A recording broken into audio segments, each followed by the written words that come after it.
that the issue that has everybody's attention, the sexiest issue around, is the budget. And that's what we're spending all day long on. It is important, as everybody here knows. And just to introduce this next discussion, I think everybody's aware that since late last year, a small bipartisan group of senators has been working to try to forge a consensus agreement on how do we address the nation's long-term fiscal imbalances. Coming off the work of the Simpson-Bowles Commission, you heard from them a little earlier, this group has reportedly, they've been very careful about what they've said in public, but they've reportedly been talking about all issues, including cutting entitlements, including spending of a nature we're going to try to talk to them about now, and including tax increases. There's been a lot of speculation about what they've been doing. They've been remarkably good, I would say, from their perspective in terms of not talking to the press. So it's, I think, a real testament to the importance of this gathering today, that they're prepared to come and talk to all of us right now. So, ladies and gentlemen, please welcome Senators Saxby Chambliss, Mike Crapo, Dick Durbin, and Mark Warner.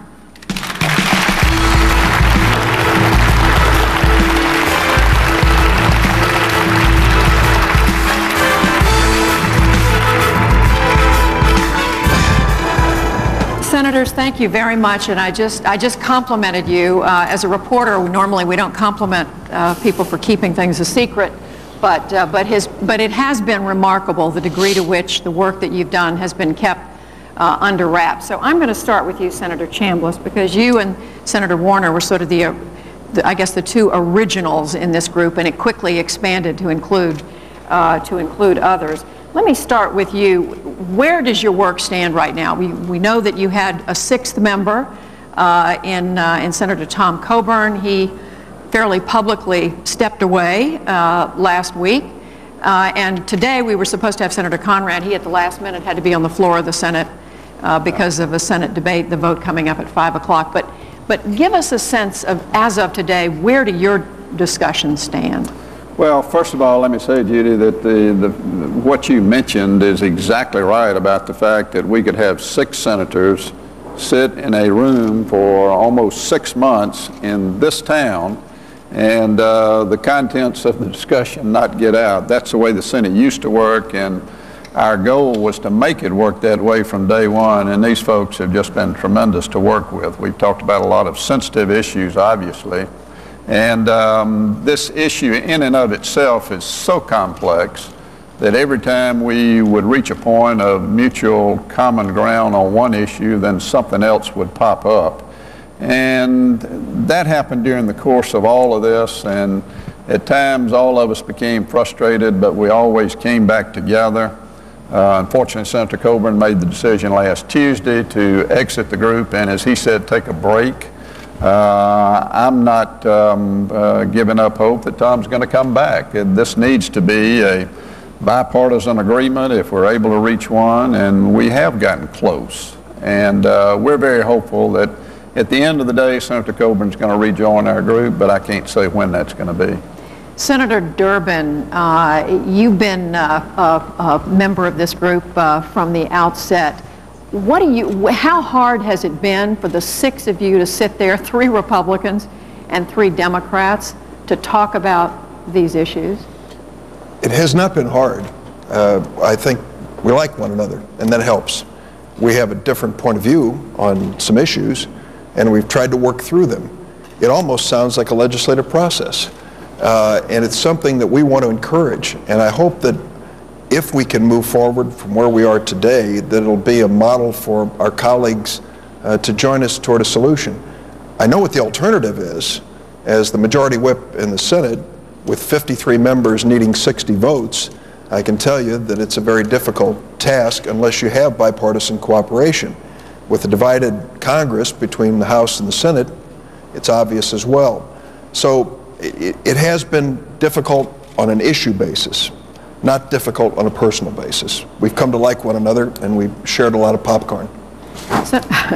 Senator Crapo, is everything really on the table? I mean, we've been told it's spending in all its forms and it's taxes, revenues. Is that the case?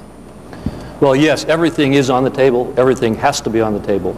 That does not mean, however, that we are not engaged in the difficult process of crafting the compromises that can deal on a comprehensive basis with a paradigm shift in America's fiscal policy in a way that can get 60 votes on the floor of the Senate. That means some things will not be on the table in the end after they've been negotiated out, or they will be negotiated into a form that was different than most people were looking at them. But absolutely, everything has to be on the table. And I was listening to the earlier discussion about tax policy, which you referenced. And frankly, I, for one, agree that we need to have very significant tax reform. We need to change the paradigm in America from continuing to debate over whether to raise taxes and on whom, or whether to cut taxes and how that plays out, and instead focus on developing a tax code that will be more competitive globally for our businesses, will be more fair, less complex, and less expensive to comply with. And that will be a huge part of the solution. And Senator Warner, the reason I'm asking, I want to press a little bit more on whether everything's on the table, because what one hears on the outside is that one party is implacably opposed to revenue increases, the other party implacably opposed to any sort of significant entitlement changes. So how is the dynamic inside your group any different from that? Well, Judy, and this is reiterating what you all have talked about all day long, but this is the most predictable financial crisis we're approaching in our lives. And we have used government's traditional tools already. We've used monetary policy. We've used fiscal stimulus. We've shot those bullets already. So I feel kind of like the country or the Congress is Thelma and Louise in that car heading for that cliff. And we felt like somebody needs to put the brake on. Somebody needs to say, let's not drive over the cliff, figure this out. There are ways.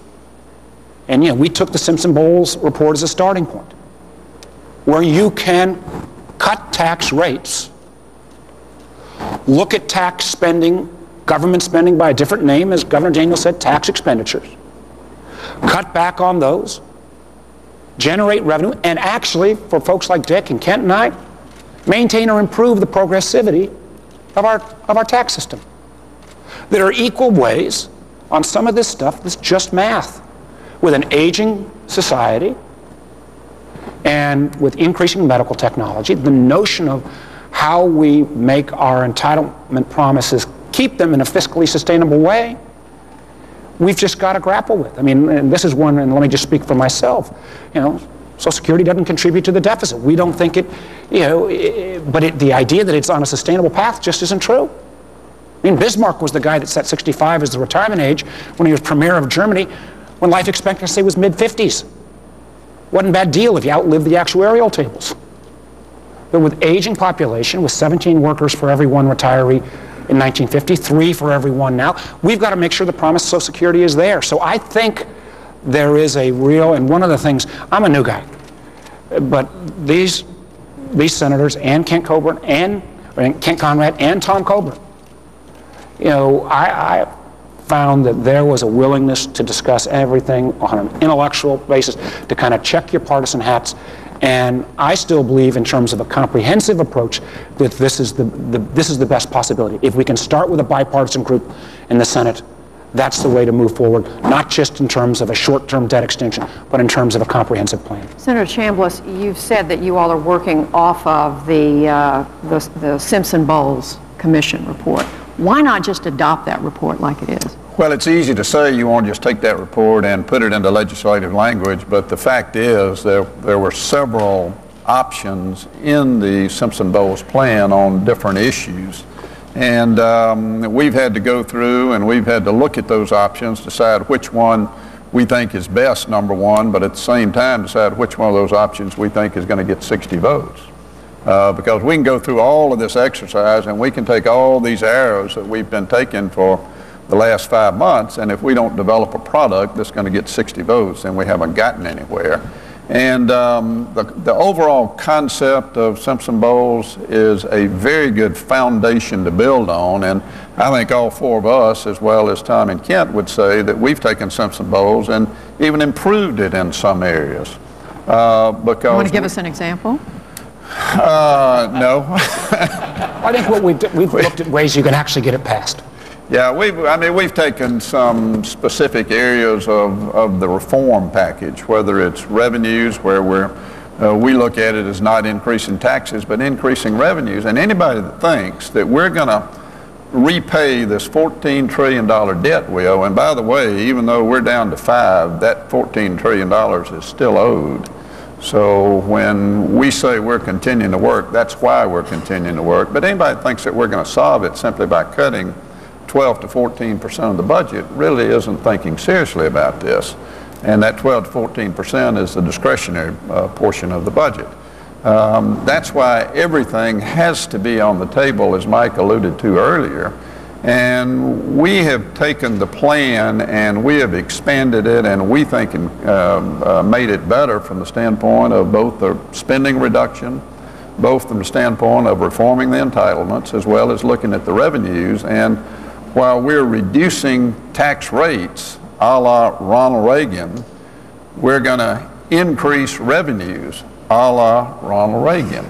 It's exactly the same sort of approach that was taken back then. We know it worked then, and we know it can work again without raising tax rates. And that's been a key ingredient that we've had to work through that does change Simpson-Bowles a little bit. Is that changing loopholes, closing loopholes, Senator Durbin, and what else?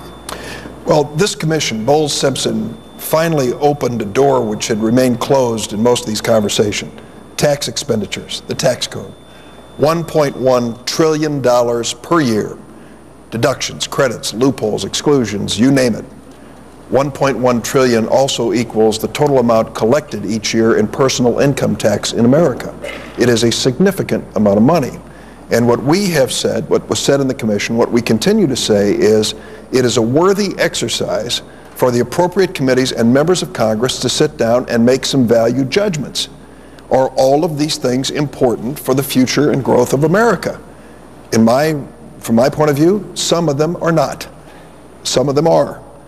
What Bowles-Simpson said is if you eliminated all of them, if you eliminated the entire tax code, and then took the savings, $1.1 trillion, and dedicated anywhere from $80 billion to $180 billion a year, then took the rest and dedicated it to reducing marginal tax rates, you would have a dramatic decrease in the marginal tax rates of Americans, 40% or more in many instances. So here's the question. Is it more important to you to have a marginal income tax rate 40% less if you can't have a complete mortgage interest deduction as you have it today? Good question, right? I think it's an important policy question. Maybe that isn't the place we go to make the change, but at least let's go through the exercise to find out how we can reduce rates in a progressive manner. Remember where I said on the spectrum, reduce rates in a progressive manner, and at the end of the day, have more economic growth and rid the tax code of things that frankly should have been gone a long time ago. Senator Crapo, is that the kind of thing that you can come to agreement on? Well, again, yes, depending on what the outcome is, and that's why the hard work of working through the various compromises that have to be made is so critical.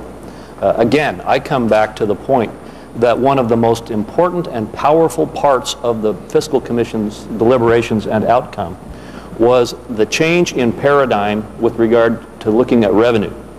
As we have already heard from Richard, the fact is that we will have a debate, and we will promote a debate with our activity about just exactly where in the tax code should we make the adjustments, and how much should those adjustments be, and how should they work out. But the bottom line is we are committed to creating a tax code that is flatter, broader, and has a much lower set of tax rates that will not result in increases of taxes for American citizens, and ultimately will generate a phenomenally more powerful economic engine that is critical. It's absolutely critical to be one of the pieces of the solution to our fiscal problems. Do I hear, Senator Warner, just this discussion of the last few minutes, that maybe the revenue side may end up being easier than the entitlement side? Well, I'm sure this stat has been thrown out today. But, you know, spending's at 25% of GDP, all-time high. Revenues are roughly 15.3%, 60-year low. It doesn't take a rocket scientist to realize that delta can't be continued. So you've got to have a mix, and we think how you can get a tax code that will be fairer, flatter, progressive, that will generate revenue. And most of the times we've balanced over the last 80, 100 years, they've generally been in that 19.5% to 20.5% range, revenues and spending. How you can cut back on some of the entitlement programs, make them sustainable, have that safety net. And let me assure you, Dick Durbin sometimes has been very aggressive at making sure that, as Mitch Daniels said, the purpose of government in terms of taking care of those who are most in need get protected. And I think we have made so much more progress than most have assumed. And on top of that, I think what we've also worked through, or at least thought through, is how do you then take this idea? There's a lot of ideas floating around, but how do you then actually get a process that could get it through the Senate, and again, get it through the House and get it signed by the President? And one thing you have to remember too, when we're talking about revenues, we're talking about reforming a tax code to make the corporate side much more competitive for corporations around the world. And right now, with Japan doing what they've done recently, the United States stands to be have the highest corporate tax rate of any industrialized country. That's not right. And by using the same approach on the corporate side as we've referenced on the personal side, we can lower those corporate rates down to something that is really meaningful and significant, and will put corporations in America in a position to also broaden that base by stimulating the economy and adding jobs. And that was the purpose of Simpson Bowles, and that's been our purpose also. So that you gain revenue from the corporate revenue side, or that it's revenue neutral? On the corporate side, it's intended to be revenue neutral. Senator Durbin, what about that? Well, here's the way I see it. We have a nominal corporate income tax rate, and then we have an actual corporate income tax rate. And depending on your sector in the economy, if you are a small business, you're probably closer to the actual stated corporate income tax rate. If you are a larger company, as we learned with General Electric not too long ago, you may have a zero corporate tax rate. So the tax code rewards certain sectors of our business, and their taxes are much lower. I think what we're trying to achieve is to try to create an opportunity for economic growth here by lowering the marginal corporate rate, doing it in a fair fashion so that at the end of the day we don't give up on the revenue that comes in from the corporate side. I mean, that is what we're wrestling with here. It isn't easy, but I think it's a reasonable thing to do. I'll say one other thing if I can. I don't know if you want to get into it at this moment, Judy. The entitlement discussion is important to all of us, and maybe I've had the most to say in this group about it when it comes to what I'm trying to do. I really honestly believe there has to be a safety net in America. There are vulnerable people in this country who will be vulnerable because of the economy, because of their status in life, and the like. And there is more vulnerability today among many people because of two things. The first of which is the disparity in income, where many people are working harder and falling further behind. And the second is the uncertainty of their future. Savings took a hit not that many years ago. Pensions fell by the wayside in bankruptcy proceedings. And so when people talk about Social Security, it isn't about some program dating back to Franklin Roosevelt. It is literally their safety net. And they get very nervous when they hear us talking about it. I happened to be around in '83 when we went through the bipartisan exercise and extended Social Security. What was interesting, when it was done on a bipartisan basis, clearly to save Social Security, it didn't cost either party a seat in the next election. It wasn't an issue. Charlie Stenholm's in the front row over here. He remembers that. It really wasn't an issue.